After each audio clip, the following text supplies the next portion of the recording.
Una de las conmociones que han estremecido al siglo XX, una de las más fuertes, nació en el mes de octubre de 1917, en Rusia.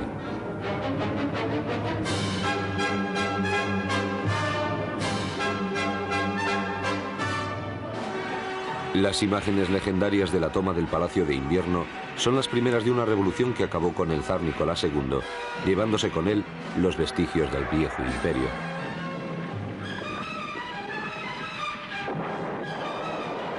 Una nueva religión, el marxismo, fija como fin la transformación de la sociedad y del hombre.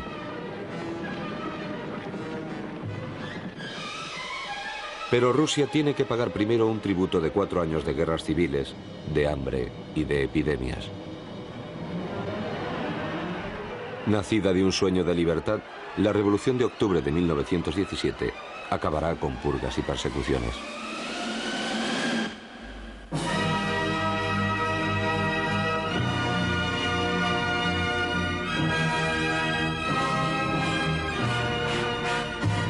Los grandes días del siglo. 7 de noviembre de 1917. Octubre. La Revolución Rusa.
Los grandes días del siglo.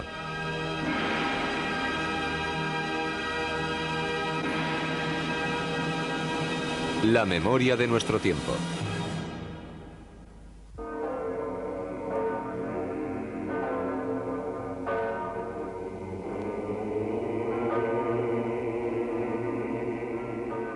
Cuando la dinastía Romanov celebra su tricentenario, la tormenta se acerca, pero el país aún no lo sabe.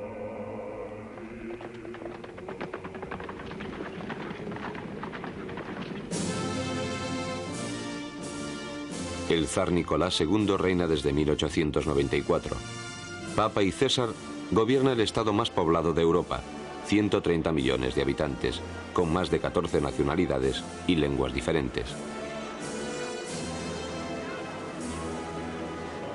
Entre Europa y Asia, este inmenso imperio empieza apenas a abrirse a las nuevas ideas llegadas del exterior. Pero Nicolás II, desde su llegada al trono, endurece el régimen, pensando que no tiene nada que temer de unos fieles súbditos que lo obedecerán hasta su última gota de sangre. A priori el zar no tiene motivos para estar preocupado. Y sin embargo, todos los indicios del drama son perceptibles.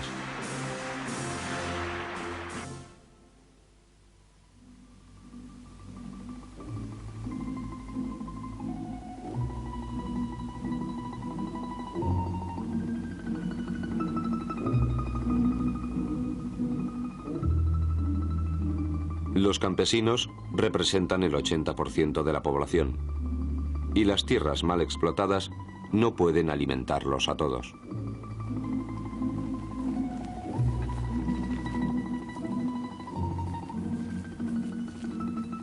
La reforma agraria de 1861, que abole el vasallaje y crea la comunidad rural, no trae consigo más que la miseria.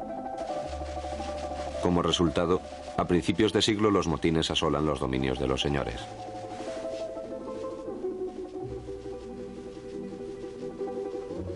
Frente a los campesinos, la clase obrera es muy reducida aún. Apenas hay 3 millones de individuos. Pero muchos temporeros privados de trabajo dejan el campo y hacen crecer esta clase de nuevos proletarios que ni una industrialización galopante consigue absorber en su totalidad.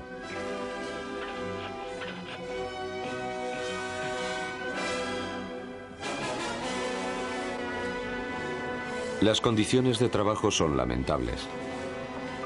Jornadas de más de 11 horas. Niños explotados en el fondo de las minas. Miseria, enfermedades y todo eso por salarios irrisorios.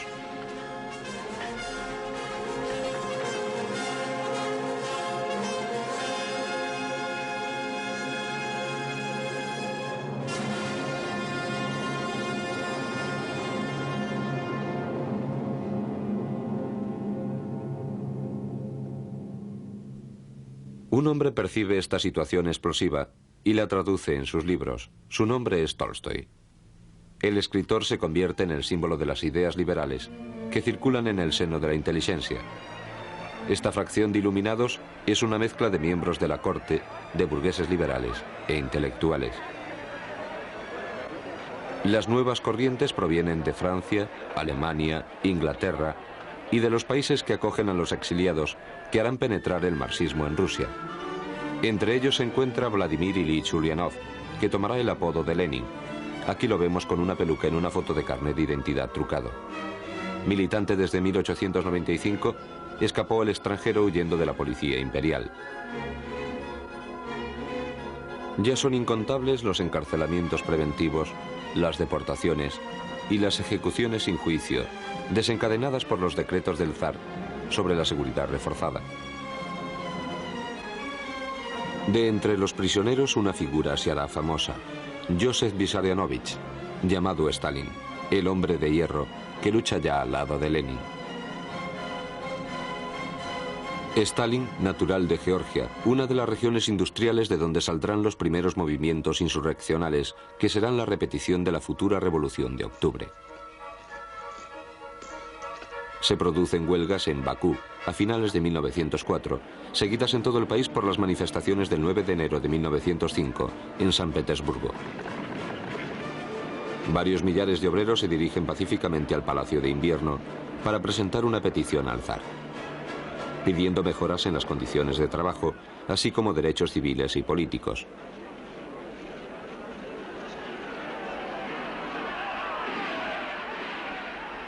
Las tropas disparan a los manifestantes, causando más de 100 muertos y varios millares de heridos.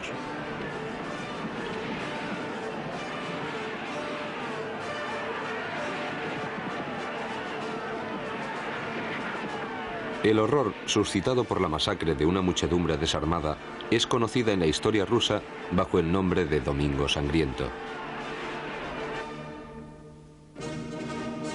A pesar de ello, Nicolás II no ve el peligro.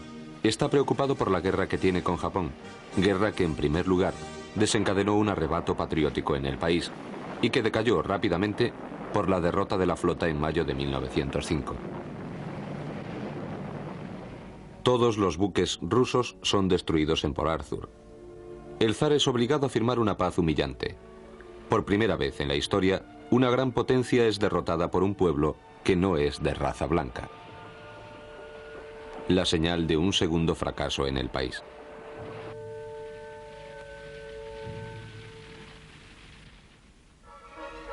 En el seno del ejército y de las unidades de marina, compuestas sobre todo de obreros, se prepara la revuelta. El motín más célebre será el del acorazado Potenkin. Un centenar más estalla desde Prosiat a Sebastopol. Todo el país está al borde de la insurrección. En San Petersburgo se forma el primer consejo de obreros, el Soviet.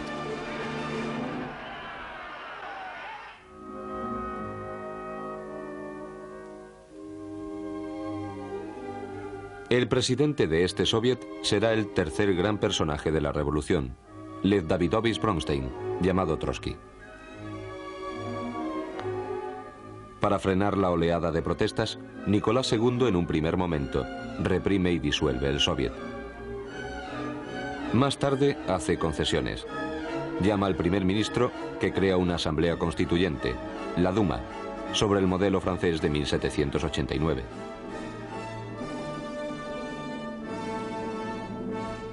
La Duma simboliza el fin del absolutismo en Rusia, aunque su composición siga siendo conservadora, lo que permite al zar, en un principio, controlarla. Se forman dos partidos políticos en 1905, la Unión de Carácter Conservador y el Partido Constitucional Demócrata, los Cadetes, dirigido por Milyukov, más radical. Ahogada en sus conflictos internos, la Duma fracasa y el nuevo primer ministro Stolypin se aprovecha de ello para llevar a cabo una política más dura. Para terminar con el problema campesino, intenta crear una clase intermedia de propietarios, los kulaks, campesinos acomodados sobre los cuales se apoya para llevar a cabo su programa. Es otro fracaso y Stolypin, odiado por todos, es asesinado en 1911.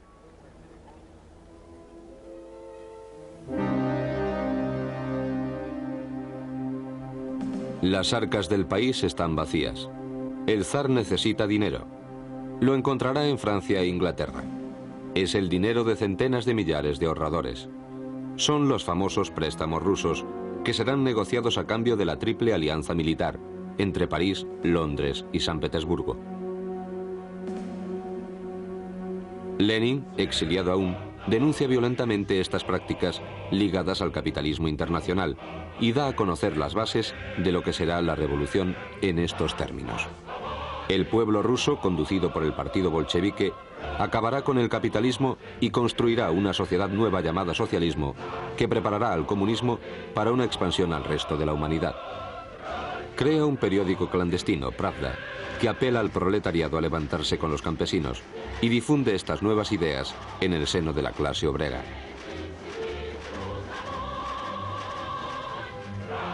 Lenin y sus partidarios aprendieron del fracaso de los movimientos espontáneos de 1905 y creen en una revolución organizada. A partir de 1912, Rusia conoce otra ola de agitaciones. Primero son las huelgas de los astilleros de Lena, fuertemente reprimidas. Los responsables son condenados a muerte y ahorcados. Nicolás II suprime todas las conquistas liberales concedidas después de 1905, ignorando la efervescencia social que se generaliza. Cuando la corte imperial celebra en 1913 el tricentenario de la dinastía Romanov, solo algunos miembros del séquito del zar conocen la extrema gravedad de la situación.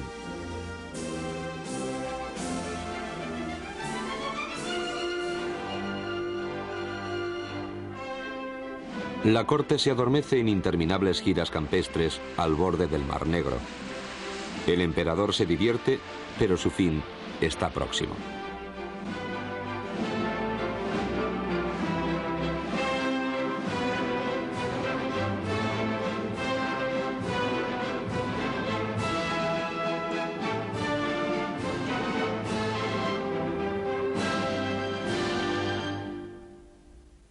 Además, un aventurero de vida licenciosa va a acrecentar la oposición a Nicolás II.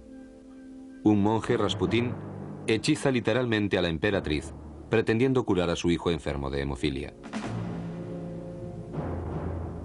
Rasputín, rodeado de una banda de especuladores instalados en la corte, desprestigian a la familia imperial ante la opinión pública.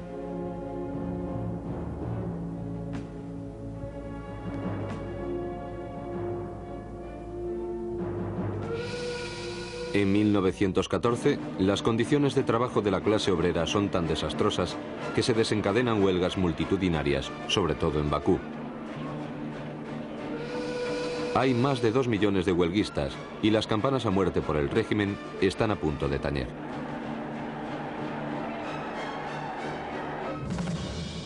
...28 de junio de 1914... una noticia de prensa anuncia el asesinato del príncipe heredero de Austria, el archiduque Francisco Fernando, y de su esposa, en la ciudad de Sarajevo. A partir de los problemas de los Balcanes, toda Europa se agita. Alemania, aliada de Austria, ha traspasado sus fronteras para instalarse en las zonas fértiles de los Balcanes. Alcanza Turquía. En el mar, acosa a Francia y al Reino Unido.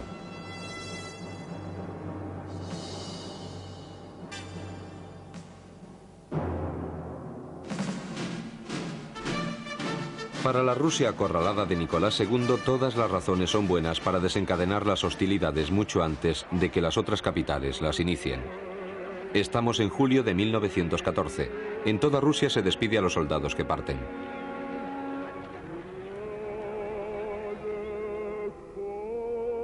El zar utiliza la guerra para callar la revolución.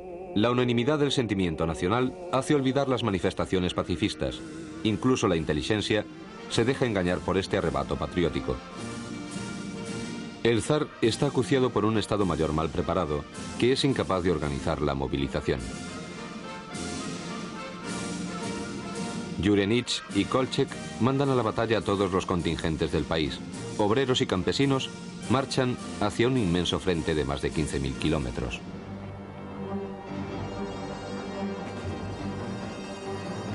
En el mes de agosto, la catástrofe de Tameberg anuncia los desastres que van a venir. Los fracasos se suceden en 1915. Los 14 millones de soldados que constituyen los efectivos no llegan para compensar las catastróficas circunstancias y el mal equipamiento bélico.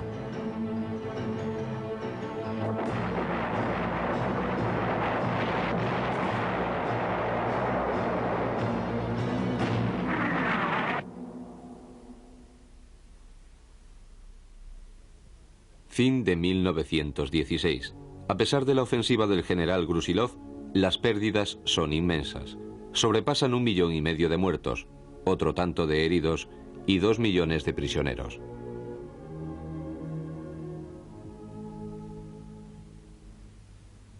El fracaso es total. El país exánime está postrado. En el frente la moral es muy baja y hay más de 200.000 desertores. El habituallamiento no solo falta para los soldados, sino también para las grandes ciudades, donde el hambre se generaliza.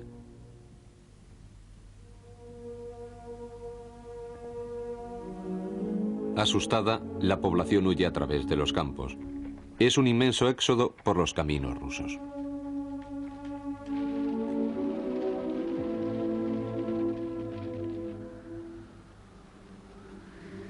Para culminar el desastre, el invierno estará marcado por una inmensa ola de frío.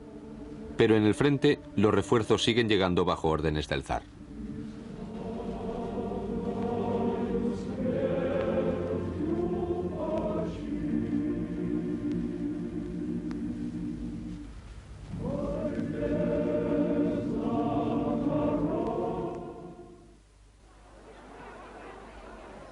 En San Petersburgo, llamado ahora Petrogrado, Rasputín es asesinado por el príncipe Yusupov, miembro de la corte, que aún esperaba salvar la corona. A principios del año 1917, el hambre, el frío y la guerra llevan a la población a las calles. Las manifestaciones se multiplican. En cualquier momento los motines del hambre pueden convertirse en una tragedia. Es lo que sucede el domingo 26 de febrero en Petrogrado, donde una comitiva compuesta por mujeres y huelistas que iban hacia la Duma se enfrenta con el regimiento de la Guardia, al que se le da la orden de disparar. Al día siguiente, los soldados abandonan los cuarteles, se unen al gentío y a los amotinados. La revolución ha empezado.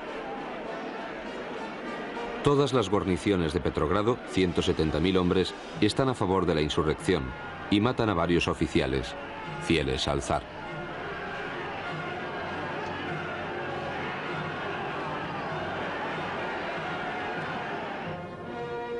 El 1 de marzo, bajo la presión de los acontecimientos, se forma un gobierno provisional presidido por el príncipe Vov. A su lado encontramos a Miliukov, socialdemócrata, y al socialista moderado Kerensky, ministro de Justicia. Al mismo tiempo se constituye un poder paralelo que proviene del Soviet de Petrogrado. Los partidarios de Lenin son minoritarios frente a los de los socialistas, que son mayoría.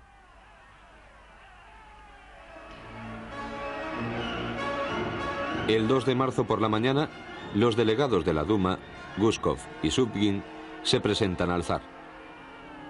Nicolás II abdica después de haber intentado ceder la corona a su hermano. El gran duque Miguel la rechaza y concede al gobierno provisional todos los poderes. Es el fin de los Románov.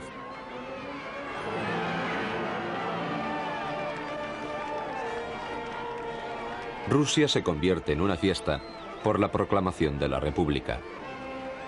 El país estalla de alegría y en las calles los símbolos del imperio son abatidos.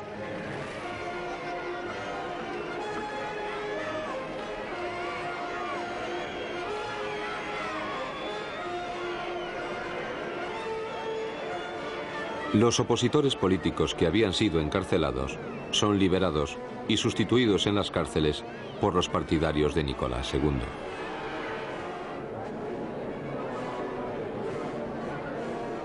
Las escenas de pillaje se multiplican. Para restablecer el orden, se crea una nueva policía formada principalmente por voluntarios.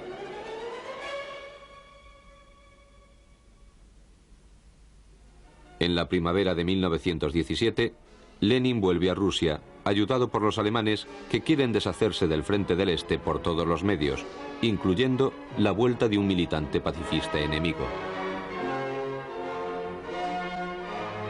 Le proporcionan a Lenin el célebre vagón blindado, en el cual viajará con otros 50 exiliados.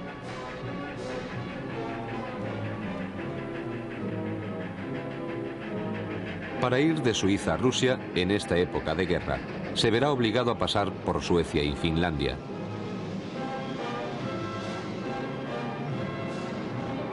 Lenin llega a Petrogrado después de la caída de la monarquía. Algunos días más tarde, llega León Trotsky desde su exilio en América.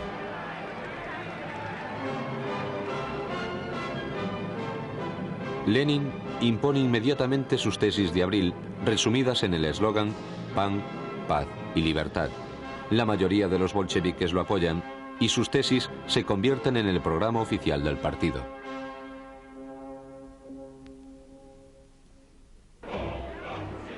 Lenin envía por todo el país agitadores profesionales que distribuyen panfletos por la prensa y la radio. A pesar de estas acciones espectaculares, los bolcheviques aún son minoría en el país.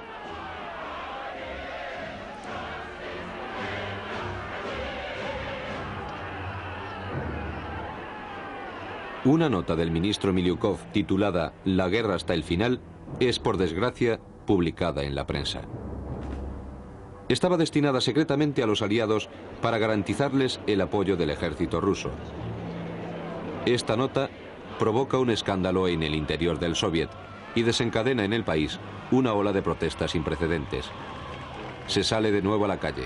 Los obreros y los soldados están armados. Se enarbolan banderolas que piden la paz. Se producen disparos y a ambos lados hay heridos. La oposición a la guerra aumenta en el ejército. El primer regimiento de ametralladoras hace un llamamiento a la sublevación en la capital. El 3 de julio de 1917 se produce un tiroteo. Hay 400 muertos. Al día siguiente, los manifestantes a los que se unieron los marinos de Khrushchev se concentran delante de la sede del gobierno y reclaman todos los poderes para el Soviet. Regimientos fieles a los socialistas van a salvar la situación. La represión será terrible. Lenin y Sinoniev huyen a Finlandia. Kameniev y Trotsky son encarcelados. A partir de este fracaso, Lenin comprende que ya no tiene elección. Desde el exilio proclama una nueva estrategia, la insurrección armada. Por primera vez hace un llamamiento a los campesinos y a los obreros para que se amotinen. Después de los acontecimientos del mes de julio, el gobierno es modificado.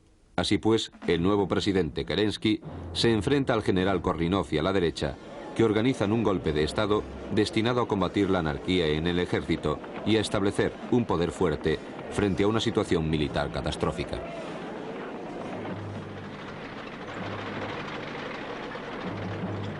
Kerensky da armas a los bolcheviques para parar a Kornilov. Error fatal, porque ya nada los parará en su conquista del poder.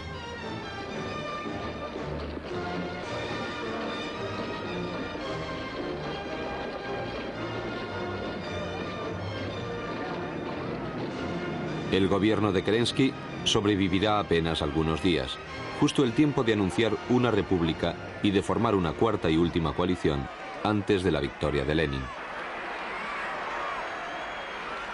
El 23 de octubre, el Comité Central se reúne en el apartamento de Suganov para adoptar una resolución definitiva, apoyar la insurrección armada inevitable y movilizar todas las fuerzas del partido. Tan solo Kameniev y Sinoniev rechazan votar la moción redactada por Lenin, que había regresado clandestinamente. Los dos oponentes, para hacer fracasar el proyecto, comunican a la prensa el golpe de Estado. Lenin no perdonará nunca esta traición.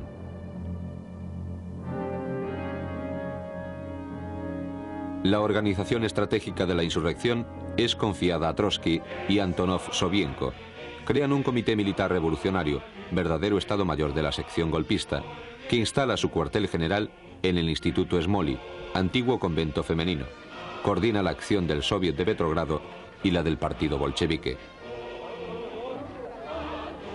La mañana del 7 de noviembre, Petrogrado es sitiado. El crucero Aurora hace disparos de advertencia. La Marina controla los lugares estratégicos. La milicia está preparada. También lo están los camiones y fusiles. Kerensky, involuntariamente, desencadena el asalto al intentar cerrar la editorial del Pravda. Se ordena la toma del Palacio de Invierno, defendido por 150 mujeres soldado.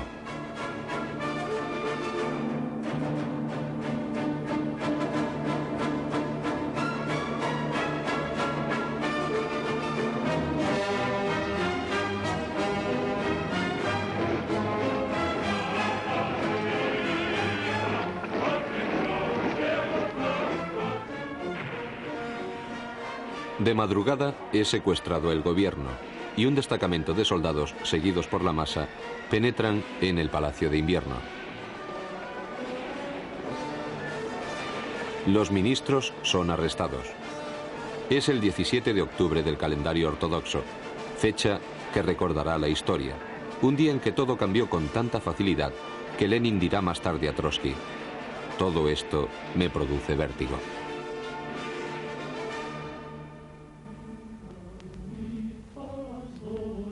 Al día siguiente, Trotsky consigue reforzar milicia y ejército revolucionario, haciendo un llamamiento a las tropas regulares compuestas por marinos y campesinos, un total de 12.000 hombres.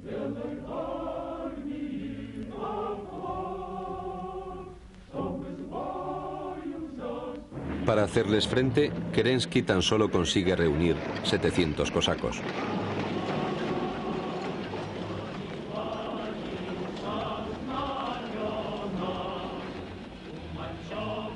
Es detenido al día siguiente por primera vez a 60 kilómetros de Petrogrado.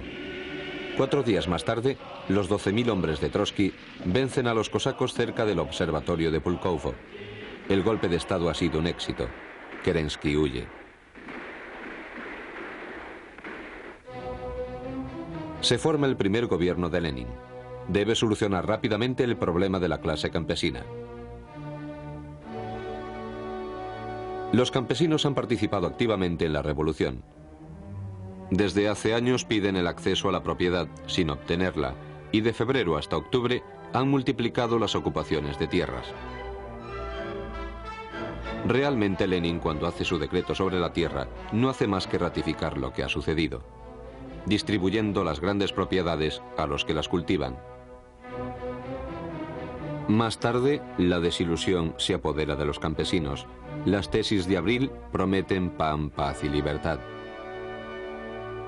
El segundo decreto de Lenin concierne, pues, a la paz, a pesar de que es el más difícil de poner en práctica. Lenin sabe que la revolución va a tener éxito, firma inmediatamente un armisticio y se compromete a hablar con los alemanes. Trotsky arrastra las negociaciones y no consigue más que hacer saltar una respuesta atronadora de los alemanes. Su ejército avanza a través de Rusia sin encontrar resistencia. El Tratado Catastrófico de Brest-Litov es firmado algunos días más tarde. Rusia pierde un cuarto de su territorio y de su población, los 3/4 de sus carbonerías y de sus minas, así como la totalidad de Polonia y las provincias bálticas. En el mismo momento, Finlandia, entonces provincia rusa, declara su independencia. Para los sociorevolucionarios mayoritarios en el país, esta paz con Alemania es inaceptable.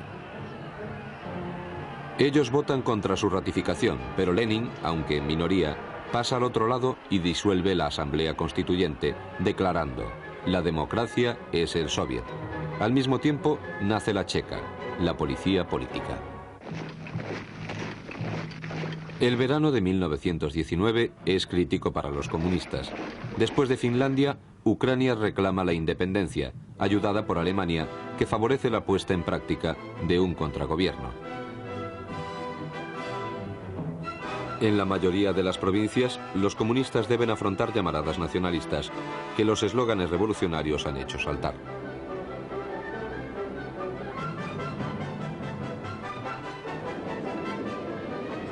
El avance alemán empuja a los aliados a intervenir militarmente. Los americanos y los ingleses llegan a las tierras rusas con 13.000 hombres y refuerzan el frente del este.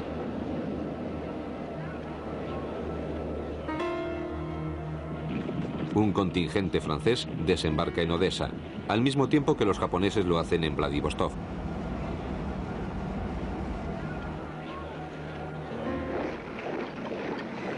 Los checoslovacos, que basculan del lado de los aliados, intentan igualmente una incursión en la zona del Transiberiano. Deciden poner en práctica gobiernos antibolcheviques. La derecha es de izquierda en Sievianin, Vox o Samara.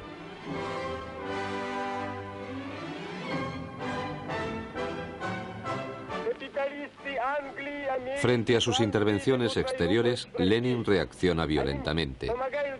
En este discurso, que constituye un documento excepcional, denuncia a los capitalistas extranjeros que intentan restablecer el poder del zar aportando dinero y armas a los enemigos del régimen, que se organizan poco a poco.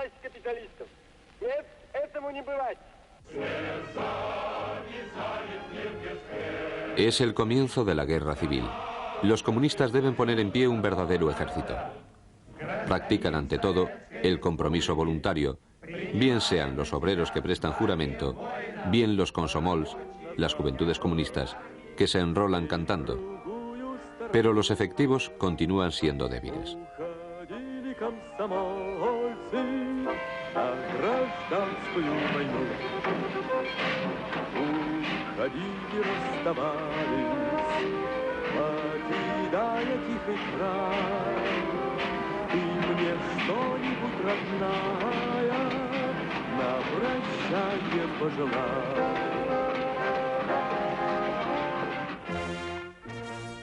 Frente a los rojos, 50.000 hombres van a constituir lo que se va a llamar el Ejército Blanco, dirigido por Denikin, Kornilov y Yudenich.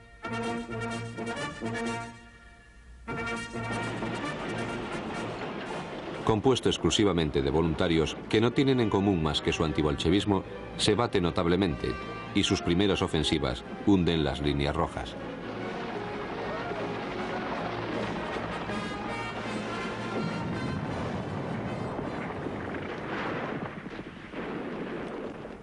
Lenin decide entonces por decreto el reforzamiento del Ejército Rojo.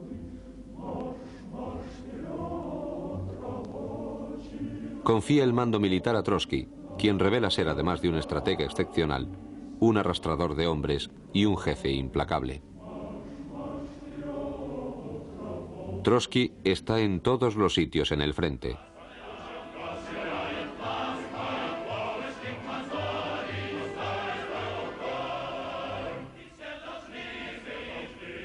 Crea la conscripción obligatoria y hace encuadrar las tropas por antiguos jefes del ejército zarista, como Tukachensky.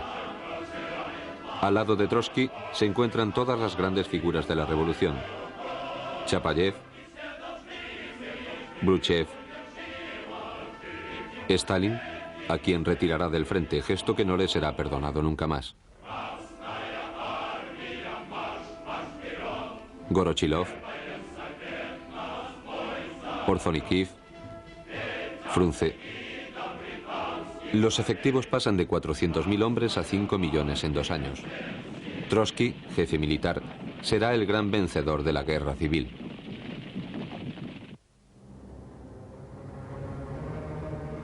En el frente interior, los anarquistas comandados por Makeno hacen reinar el terror. En Moscú y en Yaroslav se asiste a una serie de atentados asesinos. Para liquidar a los opositores, Lenin pone en práctica un aparato represivo que se apoya sobre la Cheka, la policía política. En 4 años, el balance es elocuente. 140.000 ejecuciones, 60.000 deportaciones en 132 campos. El mismo zar es masacrado con toda su familia. El estado de Rusia es desastroso. Frío, hambre, enfermedades sumergen el país en el caos. El índice de mortandad se ha doblado. La industria está hundida y las ciudades están desabastecidas. Frente a esta situación económica, Lenin lanza el comunismo de guerra, sábado negro o jornada suplementaria de trabajo, trabajos forzados para los burgueses, supresión de la moneda, reemplazada por el trueque, y por último, la requisición del trigo en el campo, lo que provoca motines entre los campesinos.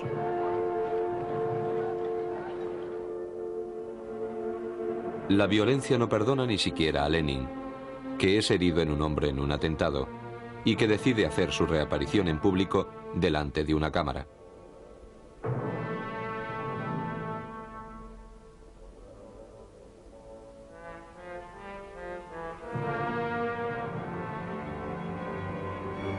El engranaje ya no se para. Lenin hace estallar el terror rojo, que se abate sin límites en el país. Ejecuciones, pillajes, robos. La Cheka tiene todos los poderes y todos los derechos en toda Rusia. Por los decretos del 15 de septiembre de 1918, la Cheka puede ejecutar a los prisioneros sin juicio. Es el asesinato legalizado.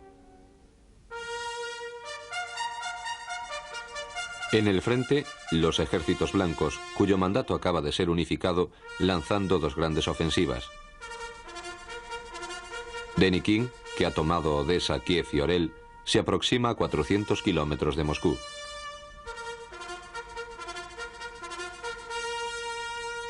Yurenich intenta un ataque sorpresa contra Petrogrado.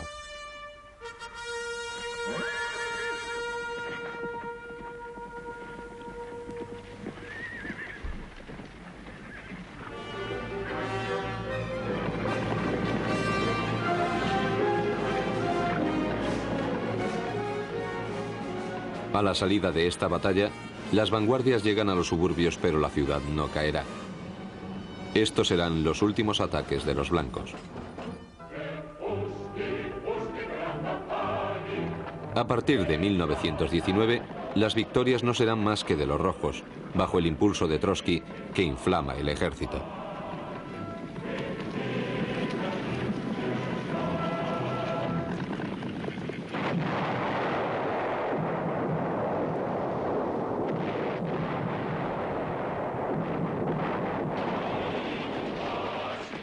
Las ciudades de Kazán y Bakú caen.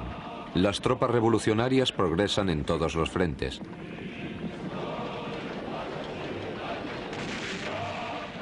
Si la victoria militar es aplastante, no es solamente gracias a Trotsky y a sus cualidades como estratega.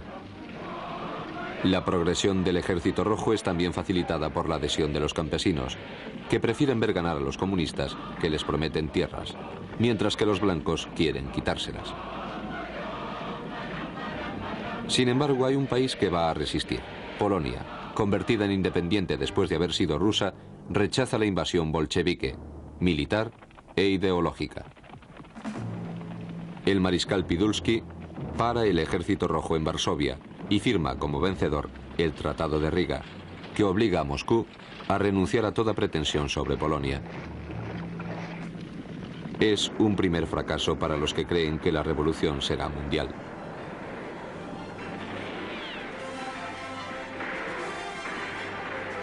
En Rusia, la derrota de los blancos es total. El reemplazamiento del general Danikin por el general Wrangel no cambiará nada. El Ejército Rojo sale victorioso en todas partes y la guerra civil está prácticamente terminada.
De esta hecatombe, Lenin sale vencedor, pero el país está arruinado.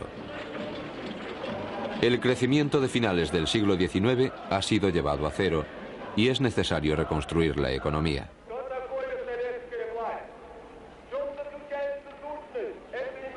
Lenin lanza el plan de la electrificación y anuncia la nacionalización de las industrias. Al mismo tiempo proclama: el comunismo es el poder de los soviets, además de la electricidad.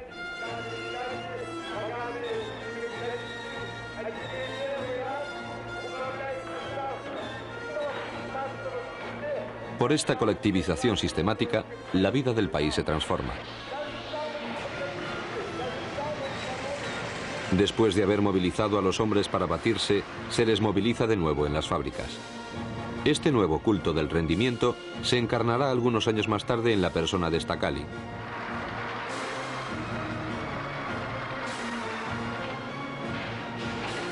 Regiones enteras, como los Urales, son transformadas, aparecen nuevas industrias.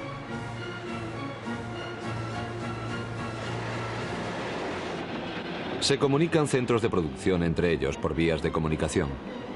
Pero en realidad, detrás del lirismo de estas imágenes, se esconde el agotamiento de los obreros sometidos a carencias insostenibles. La gente se interroga sobre los beneficios de una joven revolución, incluso en el campo donde la agitación es general. Los campesinos de los coljoses aceptan los principios de las cooperativas. Por el contrario, renuncian al de la propiedad colectiva de las tierras, obteniendo como resultado un rendimiento mediocre que contraría al joven Estado socialista y lleva a requisiciones masivas de las cosechas.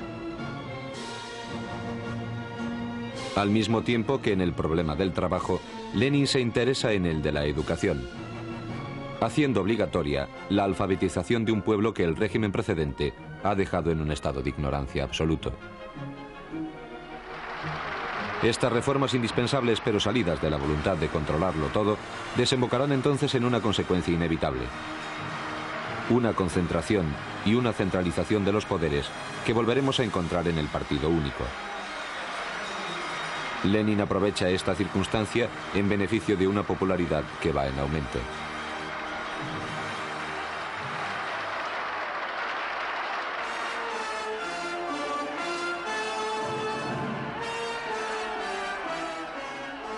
La propaganda es una de las armas de este régimen que ha comprendido por fin la utilización posible de una persuasión intensiva. Es lo que se llama el agit-prop.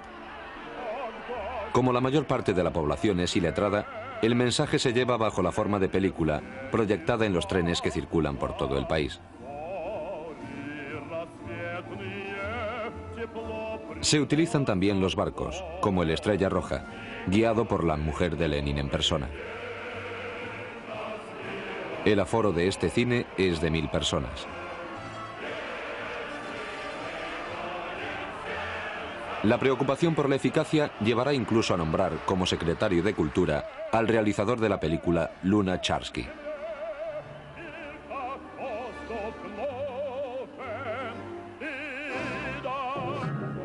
En cuanto al poeta Mayakovsky, está encargado de supervisar las representaciones teatrales.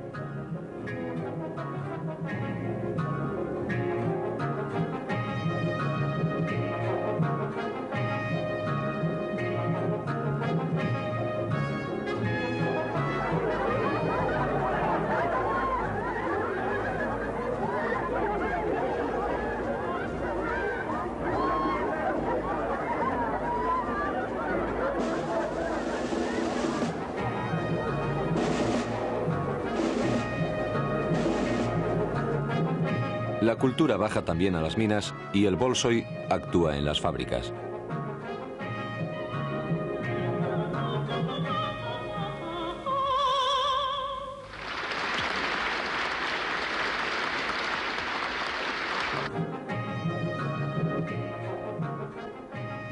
Todo esto invitaría hoy a sonreír si no existiera detrás de esta propaganda ultrajante un engranaje de persecución. La Iglesia, aquí ridiculizada, será rápidamente maltratada y luego martirizada.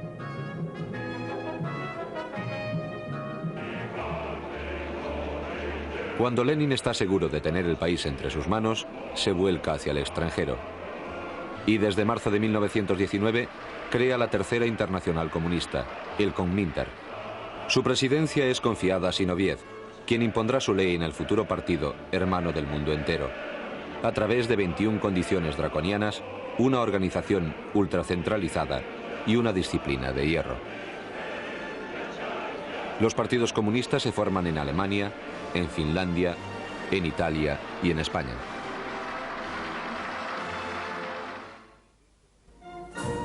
Desde hace varios meses el ejemplo ruso inflama a todos los que en Europa o en Asia están tentados por la revolución. En Alemania, Karl Liebknecht y Rosa Luxemburgo son asesinados en el curso de una insurrección espartana que ellos habían preparado y provocado.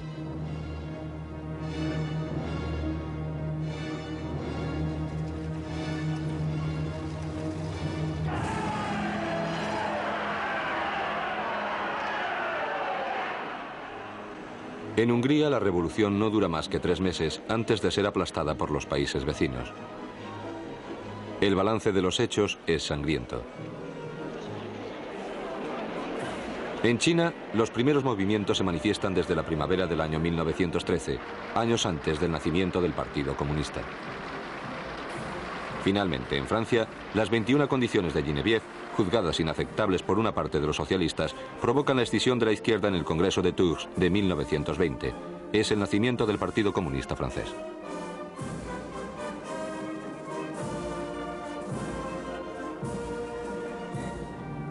Si la imagen de la revolución es a menudo portadora de esperanza fuera de las fronteras, en el interior de Rusia la realidad es totalmente diferente. Es la represión y los campos en los que desde 1918 son internados varias decenas de miles de opositores. Lenin no perdona a nadie. 8.000 sacerdotes encontrarán la muerte ejecutados por la Checa. Esta represión sumerge de nuevo al país en una situación insurreccional. Una de las revueltas más violentas parte de Kronstadt, y a esta le falta muy poco para hacer volcar el régimen. Delante del peligro, el poder aplasta el motín con la sangre. Frente a este fracaso dramático, Lenin está obligado a renunciar incluso a las bases de sus teorías. El viraje es total. La lanza, el naipe, la nueva política económica. Vuelve a una economía de mercado, destinada a reunir a los campesinos en un nuevo régimen y repone la moneda en vigor en lugar del trueque. Las requisiciones son suprimidas y reemplazadas por un impuesto natural. La libertad de comercio queda restablecida para los campesinos. Cuando el naipe queda puesto en práctica en 1922, Lenin está ya enfermo. Ha sido víctima de un ataque y de un principio de parálisis. Abandona progresivamente sus funciones y controla cada vez más difícilmente la tendencia del partido opuesta a su nueva política.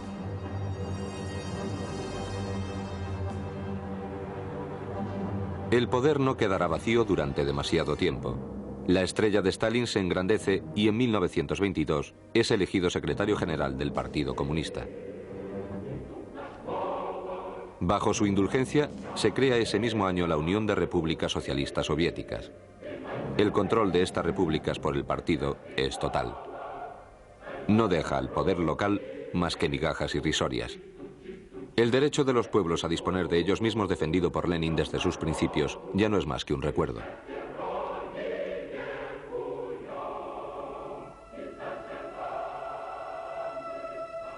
Últimas imágenes de Lenin vivo.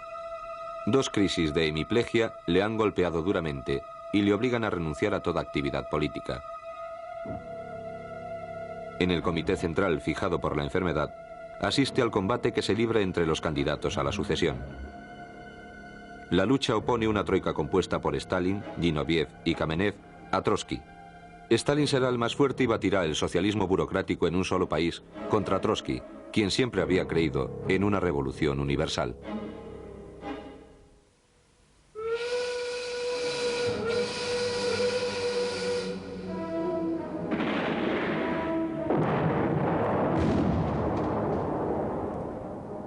El 21 de enero de 1924 muere Lenin. Iba a cumplir 54 años.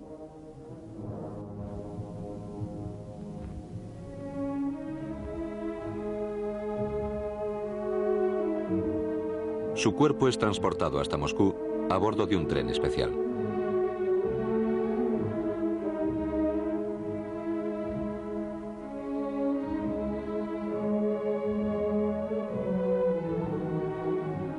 El partido organiza funerales grandiosos.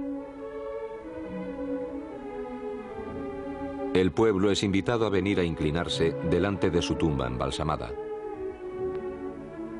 La ciudad de Petrogrado se llamará de aquí en adelante Leningrado, en recuerdo del hombre providencial.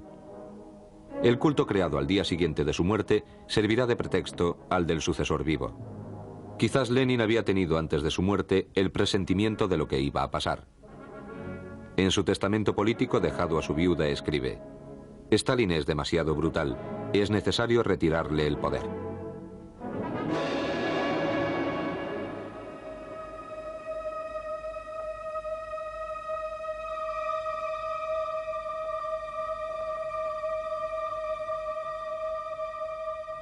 Delante de la caja mortuoria de Lenin, entre los altos dignatarios ordenadores del régimen, el sucesor está allí.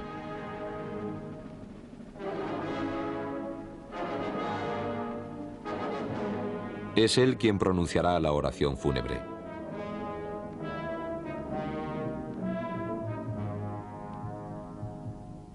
Una dictadura, la de un hombre, sucederá a otra, la del partido, que encarnará a su vez la del proletariado.